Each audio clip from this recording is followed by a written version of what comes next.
तो पिछली क्लास में हमने वर्टिब्रेट्स स्टार्ट करे थे और हमने उसका पहले कैटेगरी अग्न्य था, यानी बिना जबड़े वाले वर्टिब्रेट्स जो होते हैं, जिसकी क्लास है साइक्लोस्टोमा, वो हमने पढ़ ली थी।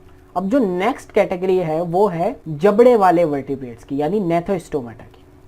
अभी जो नेथोस्टोमेटा है इनको दो सुपर क्लास में डिवाइड करा है। एक है पिसिस जिसमें फिसिस आती हैं, और दूसरे हैं टेट्रापोडा जिसमें कि 4 क्लासेस हैं, एम्फीबिया, रेप्टाइल, एप्स, मैमल्स। हम भी इसी में आते हैं, टेट्रापोडा में। तो किस बेसिस पे हमने इसकी सुपर क्लास बनाई है? एक तो वो क्लास की कैटेगरी जिसमें जो अपेंडेजेस हैं वो है फिन्स, और दूसरा जिनके पास है लिम्ब्स। तो इस वाली क्लास में हम पिसिस वाली सुपर क्लास पढ़ेंगे, यानी 2 क्लास पढ़ेंगे, कॉन्ड्रिक्टाइस और ऑस्टिक्टाइस। सबसे पहले नेथोस्टोमेटा के कुछ जनरल फीचर जान लेते हैं, जैसे कि ये एडवांस वर्टिब्रेट्स हैं। जो साइक्लोस्टोमा थे वो काफ़ी प्रिमिटिव टाइप थे, उनकी बॉडी में स्केल्स भी नहीं पाया जाता, यानी वो एक तरीके की फॉल्स फिशेस थी। तो जो नेथोस्टोमेटा हैं वो थोड़े एडवांस वर्टिब्रेट्स हैं और इनके पास जॉ प्रेजेंट होता है, यानी जबड़े वाले वर्टिब्रेट्स होते हैं। पेयर्ड फिन्स और लिम्स पाए जाते हैं and has paired nostrils. Nostrils कैसे कहते हैं? जो हमारी नोज की ओपनिंग होती है उसे हम नॉस्ट्रिल्स कहते हैं। तो नेथोस्टोमेटा का ये भी फीचर है कि वो उनके पास पेयर्ड नॉस्ट्रिल्स पाई जाती हैं। अब ये सी नेथोस्टोमेटा को 2 कैटेगरी में डिवाइड करा है, 2 सुपर क्लास में डिवाइड करा है। एक है पिसिस और एक है टेट्रापोडा। तो इस वाले लेक्चर में हम पिसिस के बारे में पढ़ेंगे। पिसिस में जो है ट्रू फिशेस आती हैं, साइक्लोस्टोमेटा में फॉल्स फिशेस थी। हम कह सकते हैं उनके पास स्केल्स भी प्रेजेंट नहीं थे, इसलिए हम उसको फॉल्स फिशेस कह सकते हैं। और ये थोड़ी एडवांस फिशेस हैं और इसको ट्रू फिशेस हम कह सकते हैं। एक्वाटिक होती हैं फिशेस, सारी एक्वाटिक होती हैं। गिल्स प्रेजेंट होते हैं फॉर देयर रेस्पिरेशन। और हार्ट कैसा प्रेजेंट होता है? 2 चैम्बर्ड हार्ट। तो ये तो कुछ जनरल बात है जो आप पहले से ही जानते होंगे। अब जो मेन बात है वो है क्लास कॉन्ड्रिक्टाइस और ऑस्टिक्टाइस को, वो हम इस वाले लेक्चर में पढ़ेंगे। तो ये जो दोनों क्लास है कॉन्ड्रिक्टाइस और ऑस्टिक्टाइस, इनको हम एज ए डिफरेंस देते हुए पढ़ेंगे तो ज़्यादा आसानी रहेगी, आपको अच्छे से समझ आएगा। जो कॉन्ड्रिक्टाइस हैं और ऑस्टिक्टाइस हैं उनको मेनली डिवाइड करा है on the basis of their endoskeleton. जो कॉन्ड्रिक्टाइस होते हैं उनके पास कार्टिलेज का एक स्केलेटन होता है, और जो ऑस्टिक्टाइस होते हैं उनके पास बोन का होता है। मेनली बोन होती है लेकिन कार्टिलेज भी इसमें प्रेजेंट होता है। अगर आपको याद हो तो कॉन्ड्रोलॉजी जो होती है हम स्टडी ऑफ कार्टिलेज को कहते हैं, और ऑस्टियोलॉजी हम स्टडी ऑफ बोन को कहते हैं। तो आप याद रखना, जो कॉन्ड्रिक्टाइस है उसमें कार्टिलेजिनस फिशेस आती हैं और जो ऑस्टिक्टाइस है उसमें बोनी फिशेस आती हैं। ये पहला डिफरेंस है कि ये कॉन्ड्रिक्टाइस जो है वो कार्टिलेजिनस फिश है और जो ऑस्टिक्टाइस है वो बोनी फिशेस हैं। नेक्स्ट कि ये जो कॉन्ड्रिक्टाइस हैं ये सारे मराइन होते हैं, यानी समुद्री पानी में पाए जाते हैं। और जो ये बोनी फिशेस हैं, ऑस्टिक्टाइस हैं, ये मराइन में भी पाए जाएंगे और फ्रेश वाटर में भी पाए जाएंगे। नेक्स्ट इनके माउथ की पोजीशन के ऊपर, कि जो कॉन्ड्रिक्टाइस हैं उनका माउथ होता है वेंट्रल और इनका ऑस्टिक्टाइस का होता है टर्मिनल। क्या मतलब है इसका? अगर कॉन्ड्रिक्टाइस का हम पॉपुलर एग्जांपल की बात करें तो शार्क है इसका एग्जांपल। आप देख सकते हैं इसका जो मुंह है, ओपनिंग है माउथ की, वो एकदम नीचे प्रेजेंट है, वेंट्रल साइड में प्रेजेंट है। अगर हम यहाँ आए ऑस्टिक्टाइस में, उसमें ना वेंट्रल साइड पे प्रेजेंट है ना डोर्सल साइड पे प्रेजेंट है, मिड में प्रेजेंट है। तो इनकी जो माउथ की पोजीशन होती है वो होती है टर्मिनल। और जो कॉन्ड्रिक्टाइस है उनकी कैसी होती है? वेंट्रल, नीचे की तरफ होती है। नेक्स्ट हेटेरोसर्कल फिन, और इनके पास होता है होमोसर्कल फिन। इसका क्या मतलब है? आप इसको सर्कल को आप समझ सकते हैं, ये टेल वाले फिन को हम कह रहे हैं, कॉडल फिन को हम कह रहे हैं। तो इनके पास जो फिन प्रेजेंट है आप देख सकते हैं, ऊपर की साइड वाला पोर्शन जो है वो थोड़ा लंबा है नीचे वाले पोर्शन से। और इनका देखें तो दोनों बराबर हैं, ये भी इसी लेंथ का है और ये भी सेम लेंथ का है। तो इनके पास कैसा फिन प्रेजेंट है? होमोसर्कल फिन, मतलब सेम साइज वाला फिन प्रेजेंट है। जो टेल फिन है वो सेम साइज वाला है। अगर हम इसमें देखें तो दोनों का साइज जो है वो डिफरेंट है। तो इसका तीसरा डिफरेंस है ये। नेक्स्ट, इनके गिल स्लिट्स सेपरेट होते हैं और उनके ऊपर ओपरकुलम नहीं पाया जाता, और इनके पास ओपरकुलम पाया जाता है। ओपरकुलम क्या होता है? आप ये देख रहे हैं फिश, और फिश के ऊपर जो ये वाला पोर्शन है यहाँ वाला, इसको हम कहते हैं ओपरकुलम, और इसके अंदर होते हैं गिल्स प्रेजेंट। अगर हम इसको उखाड़ के ऐसे देखेंगे तो आप देख सकते हैं ये फेदर लाइक गिल्स प्रेजेंट है। यानी जो ऑस्टिक्टाइस के जो गिल्स हैं वो कवर्ड होते हैं एक स्ट्रक्चर से, और उसी स्ट्रक्चर को हम कहते हैं ओपरकुलम। और वहीं अगर हम कॉन्ड्रिक्टाइस को देखें, इनके पास ओपरकुलम प्रेजेंट नहीं होता है, जैसे कि आप यहाँ पे देख रहे हैं, इनके पास ओपरकुलम प्रेजेंट नहीं है, ये बिल्कुल भी कवर्ड नहीं है। और इनके गिल स्लिट्स यानी ओपनिंग ऑफ गिल्स भी कैसे हैं?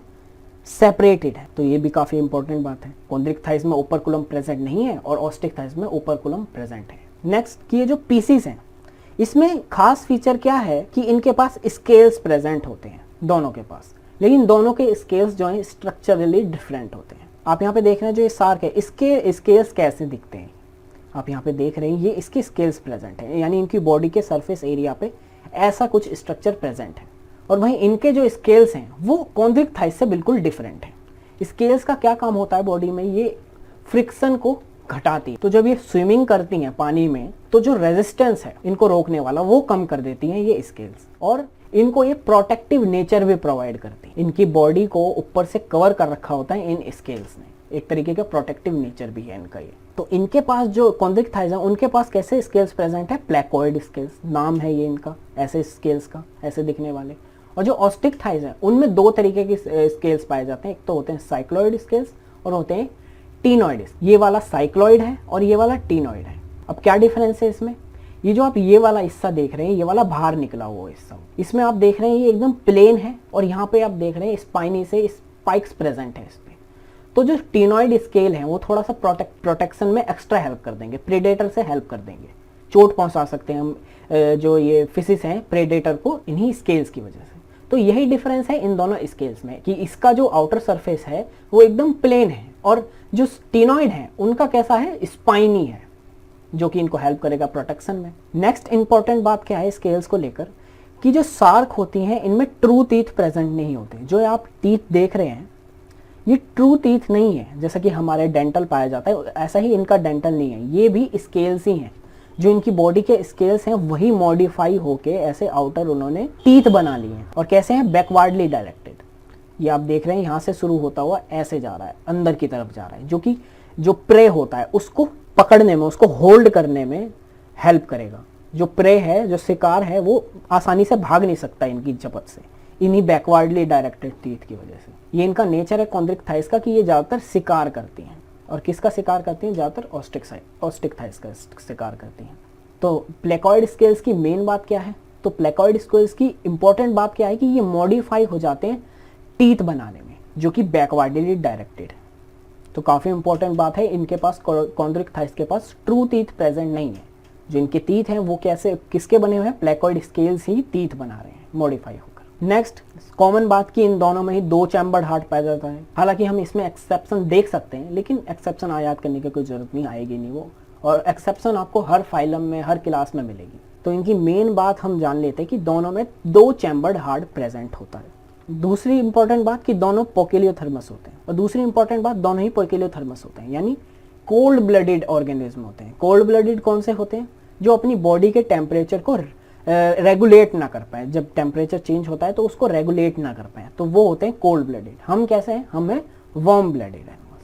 तो ये कॉन्ड्रिक्टाइस और ऑस्टिकथाइस यानी जो पीसेस हैं वो कैसे होते हैं, कोल्ड ब्लडेड एनिमल्स। एंडोस्केलेटन की बात करें, जो नोटोकॉर्ड है वो किस में चेंज हो जाती है, वर्टिब्रल कॉलम और क्रेनियम में।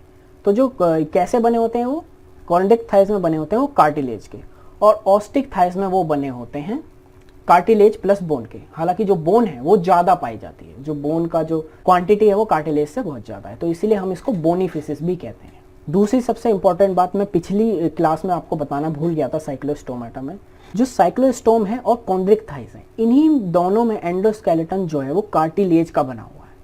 और जिन जिन ऑर्गेनिज्म में जो एंडोस्केलेटन है वो कार्टिलेज का बना हुआ है, यानी बोन्स प्रेजेंट नहीं है, तो उसमें नोटोकॉर्ड थोड़ा सा रह जाता है, पूरी तरीके से वो वर्टिब्रल कॉलम और कैरियम में नहीं बदलता, नोटोकॉर्ड का कुछ हिस्सा बॉडी में रह जाता है। तो साइक्लोस्टोम का और कॉन्ड्रिक्टाइस का ये फीचर है कि नोटोकॉर्ड जो है वो परसिस्ट रहती है, प्रेजेंट रहती है थ्रू आउट द लाइफ। लेकिन हम इसको वर्टिब्रेट क्यों कहते हैं, क्योंकि नोटोकॉर्ड जो है वो वर्टिब्रल कॉलम में भी बदल रही है, वो प्रेजेंट भी है थोड़ी सी, लेकिन वो वर्टिब्रल कॉलम में भी बदल रही है, इसी वजह से हम इसको वर्टिब्रेट्स में ही गिनते हैं। तो आपको इसमें ये याद रखना है कि अगर एंडोस्केलेटन सिर्फ कार्टिलेज का बना हुआ है तो उसमें नोटोकॉर्ड थोड़ी सी प्रेजेंट होगी, और ऐसी दो ही क्लास है साइक्लोस्टोम और कॉन्ड्रिक्टाइस। तो इसमें नोटोकॉर्ड जो है वो through out the life present होती है, लेकिन वर्टिब्रल कॉलम भी प्रेजेंट होते हैं। और अगर हम ऑस्टिकथाइस की बात करें तो जो एंडोस्केलेटन है वो मेनली बना हुआ है बोन का, कार्टिलेज भी प्रेजेंट है मेनली, लेकिन किसका बना हुआ है, बोन का। तो इसी वजह से नोटोकॉर्ड जो है वो ऑस्टिकथाइस में प्रेजेंट नहीं होती है, कॉन्ड्रिक्टाइस में प्रेजेंट होती है, क्योंकि उसमें कार्टिलेज का एंडोस्केलेटन है, इसमें कार्टिलेज के साथ बोन भी आ गई है, तो इसी वजह से नोटोकॉर्ड इसमें प्रेजेंट नहीं है। नोटोकॉर्ड कंप्लीटली चेंज हो जाएगी वर्टिब्रल कॉलम और क्रेनियम में। तो ये इंपॉर्टेंट बात है, मैं पिछली क्लास में आपको बताना भूल गया था साइक्लोस्टोम में। तो साइक्लोस्टोम और कॉन्ड्रिक्टाइस दोनों का ये फीचर है कि नोटोकॉर्ड जो है वो through out the life present होगी। हालांकि एनसीईआरटी में साइक्लोस्टोम में ये वाली बात नहीं लिखी है, लेकिन जब आप आगे जाओगे, हायर क्लासेस में जाओगे बैचलर डिग्री के लिए आगे पढ़ोगे, तो आपको पता चलेगा साइक्लोस्टोम में भी नोटोकॉर्ड थोड़ी सी रह जाती है, क्योंकि एंडोस्केलेटन जो है वो कार्टिलेज का बना हुआ है। नेक्स्ट बात करते हैं एयर ब्लैडर की। तो जो कॉन्ड्रिक थाइज होते हैं उनमें एयर ब्लैडर प्रेजेंट नहीं होता है, ऑस्टिक थाइज में एयर ब्लैडर प्रेजेंट होता है।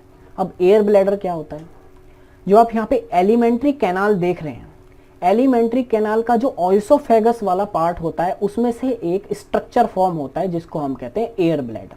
आप ये देख रहे हैं, ये एलिमेंट्री कैनाल है, यहाँ पे ओपनिंग है एलिमेंट्री कैनाल की, और यहाँ पे ऑइसोफेगस शुरू है, और ऑइसोफेगस से एक स्ट्रक्चर बन रहा है, एक अलग से ओपनिंग सी एक सैक लाइक स्ट्रक्चर बन रहा है, जिसको हम नाम देते हैं एयर ब्लैडर। यहाँ हम इसको कह सकते हैं स्विम ब्लैडर भी कह सकते हैं।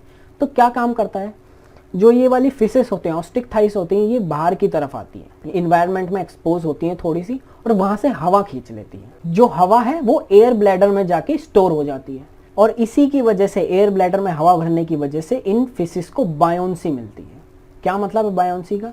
कि ये स्थिर एक जगह पानी में रह सकते हैं। आपने देखा होगा कई सारी रोहू फिश को, वो तालाब में एक जगह स्थिर पड़ी रहती है। वो किस वजह से पड़ी रहती है? क्योंकि एयर ब्लैडर में हवा प्रेजेंट है और वो हवा इनको बायोन्सी प्रोवाइड कर रही है।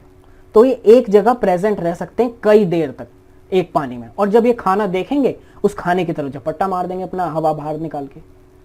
तो एयर ब्लैडर इनको एक तरीके की स्थिरता प्रोवाइड करती है, एक रेस्ट प्रोवाइड करता है एयर ब्लैडर इनको। और कॉन्ड्रिक थाइज में एयर ब्लैडर प्रेजेंट नहीं है, तो यानी ये एक जगह पे स्थिर खड़े नहीं रह सकते, एक जगह पे स्थिर पानी में खड़े नहीं रह सकते हैं।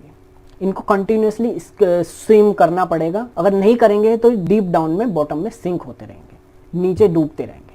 तो इनको कंटिन्यूस स्विम करना पड़ता है क्योंकि इनके पास एयर ब्लैडर प्रेजेंट नहीं है। लेकिन ऑस्टिक थाइज ने ये अपना फीचर इवॉल्व किया है, ये स्ट्रक्चर इवॉल्व करा है एयर ब्लैडर, ताकि ये एक जगह स्थिर रह सके।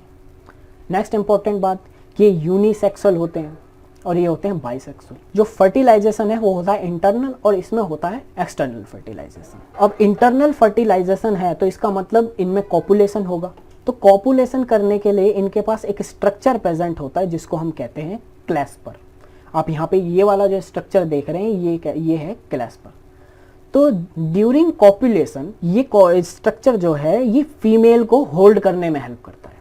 जो एक क्लैस्पर है सिर्फ मेल में प्रेजेंट होगा, और क्यों प्रेजेंट होगा? ड्यूरिंग कॉपुलेशन फीमेल को होल्ड करने के लिए ये वाला स्ट्रक्चर प्रेजेंट होगा। और वहीं अगर हम फीमेल की बात करें तो फीमेल में क्लैस्पर प्रेजेंट नहीं है, मेल में प्रेजेंट होता है फीमेल को होल्ड करने के लिए ड्यूरिंग कॉपुलेशन। नेक्स्ट ये वीवी पैरस होते हैं कॉन्ड्रिक थाइस, और ऑस्टिक थाइस जो है वो ओवी पैरस होते हैं, यानी अंडा देने वाले। ज़्यादातर एक्सेप्शन देखने को मिल सकती है। नेक्स्ट इंपॉर्टेंट बात हमारी एनसीईआरटी में भी लिखी है कॉन्ड्रिक थाइस की, कि कुछ ऐसे ऑर्गेनिज्म हैं कि उनके पास एक स्पेशल ऑर्गन्स पाए जाते हैं। एक है इलेक्ट्रिक ऑर्गन जो कि टॉर्पीडो में देखने को मिलता है, ये रहा टॉर्पीडो। और पॉइजन स्टिंग, ये आप स्टिंग देख रहे हैं टायरोन में, पॉइजनस होती है। तो टॉर्पीडो का आप ये वाला हिस्सा जो देख रहे हैं ये कैसा होता है? इलेक्ट्रिक होता है, जो कि वाटर में आसपास इलेक्ट्रिक करंट प्रोड्यूस करता है। यह है टॉर्पीडो का फीचर, ये आप टॉर्पीडो देख रहे हैं। और टायरोन जो यहाँ पे है, इसकी जो टेल होती है उसको हम कहते हैं पॉइजन स्टिंग। ये काफ़ी जहरीली होती है, अगर कोई ऑर्गेनिज्म इसको छू दे तो उसको काफ़ी नुकसान पहुँच सकता है। तो ये दोनों कॉन्ड्रिक थाइस के स्पेशल ऑर्गन्स हैं, इन दोनों ऑर्गेनिज्म में प्रेजेंट होते हैं, एक तो टॉर्पीडो और दूसरा है टायरोन। और ये कुछ एग्जाम्पल एक्स्ट्रा हैं जो कि हमारी एनसीईआरटी में दे रखे हैं। ये जो है मैंने गलती कर दी है कि ये वाले जो एग्जाम्पल हैं वो इस तरफ आने हैं, और जो ये वाले एग्जाम्पल हैं वो इस तरफ आने हैं। यानी जो ऑस्टिक थाइस के एग्जाम्पल ये हैं, और जो कॉन्ड्रिक थाइस हैं उसके एग्जाम्पल ये हैं। तो आप इसको एडजस्ट कर लेना थोड़ा सा, और आप इनको याद कर लेना दोनों का एग्जाम्पल को, इम्पोर्टेंट है ये नीट के लिए भी। तो आज की क्लास में इतना ही था। हमने नेथोस्टोमाटा स्टार्ट कर दिया है, जो कि जॉ वाले ऑर्गेनिज्म हैं। जो आप ये नेथोस देख रहे हैं इसका मतलब ही होता है जॉ। तो जॉ वाले ऑर्गेनिज्म हमने स्टार्ट कर लिए हैं, जिसमें हमने 2 क्लासें कंप्लीट कर ली हैं, कॉन्ड्रिक थाइस और ऑस्टिक थाइस।